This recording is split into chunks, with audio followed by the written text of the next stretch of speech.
পবিত্র কোরআনের সূরা ইখলাস 1 থেকে 4 নম্বর আয়াতে উল্লেখ আছে যে কুল হুয়াল্লাহু আহাদ, বলো তিনি এক এবং অদ্বিতীয়। আল্লাহুস সামাদ, তিনি কখনোই কাহারও মুখাপেক্ষী নন।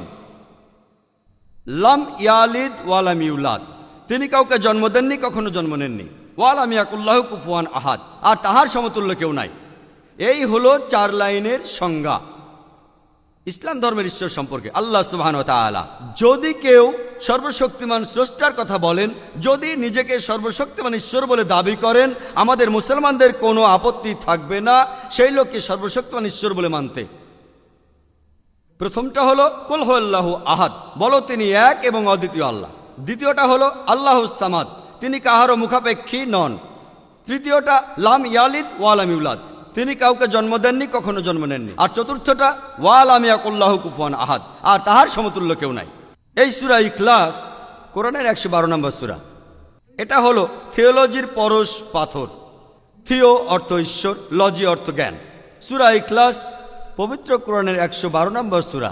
এটা হলো ঈশ্বরকে চেনার পরশ পাথর। এখন যদি কোনো লোক নিজেকে ঈশ্বর বলে দাবি করে, যদি সেই লোক এই 4 লাইনের সংজ্ঞার সাথে মিলে যায়, আমরা তাকে ঈশ্বর বলে মানব।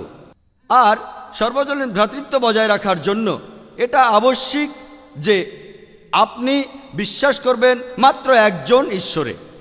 তাই যদি কেউ নিজেকে ঈশ্বর বলে দাবি করে, যদি সেই লোক এই 4 লাইনের সংজ্ঞার সাথে মিলে যায়, আমরা মুসলমানরা বিনা দ্বিধায় মেনে নেব সেই লোক ঈশ্বর। আপনারা জানেন এখন অনেক লোকই নিজেদের ঈশ্বর বলে দাবি করছে। আসুন আমরা দেখি তারা এই পরীক্ষায় পাশ করতে পারে কিনা। আর এই ধরনের লোকগুলোর মধ্যে একজন হলো ভগবান রজনীশ। আপনারা জানেন যে কিছু মানুষ তাকে সর্বশক্তিমান ঈশ্বর বলে মানেন।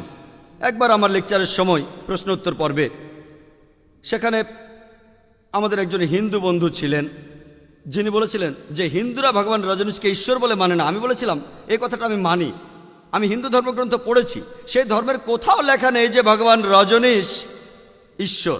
তাই আমি বলেছি কিছু মানুষ, ধরুন ভগবান রজনীশ একজন ঈশ্বর। আমি জানি যে হিন্দু ধর্মের অনুসারীরা ভগবান রজনীশকে ঈশ্বর মানেন না। আসুন আমরা তার দাবিকে পরীক্ষা করে দেখি যে ভগবান রজনীশ সর্বশক্তিমান ঈশ্বর কিনা। প্রথম পরীক্ষাটা হলো কুল হুয়াল্লাহু আহাদ, বলো তিনি আল্লাহ এক অদ্বিতীয়। ভগবান রজনীশ কি এক আর অদ্বিতীয়? আমরা জানি পৃথিবীতে অনেক মানুষই আছে যারা নিজেদের ঈশ্বর বলে দাবি করছে। বিশেষ করে এই দেশে অনেক লোক নিজেকে ঈশ্বর বলে দাবি করছে। সে কি এক আর অদ্বিতীয়? কিন্তু তার ভক্তরা বলবে যে না, তিনি এক আর অদ্বিতীয়। এর পরের পরীক্ষাটা করি আল্লাহুস সামাদ, তিনি কাহারও মুখাপেক্ষী নন। ভগবান রজনীশ কি কারো মুখাপেক্ষী ছিল না? আমরা তার জীবনী পড়ে জানতে পারি তিনি অ্যাজমার রোগী ছিলেন।